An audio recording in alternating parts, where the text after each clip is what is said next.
हरे कृष्ण। साधु सन्थ मानकर जो चरित्र जो व्यवहार जो आचरण जो जीवन शैली देखिले बेले बेले आमको आबाक लगे। आमको लगे सतरे आम जीवन कौन साधन द्वारा आम एमती साधुटे हो पार असंभव प्रतीयमान हुए से चरित्र से विचार को देखिले किंतु यह संभव जदि आम अभ्यास करूँ।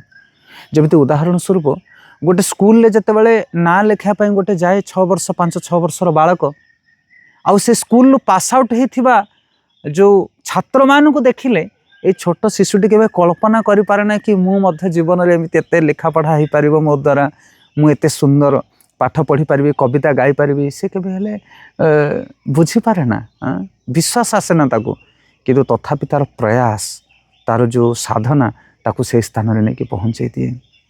प्रथम क्लास रे नाम लिखि पिलाटी प्रथमे ताको गुला दियंती सार माने से गुला बुलाए से केवल घंटा घंटा दिन दिन धरी आउ से गुला पर ABCD अ लिखा आरंभ करे आउ तापर से स्पोकन इंग्लिश कहे बहुत सुंदर सुंदर काव्य कविता रचना करे।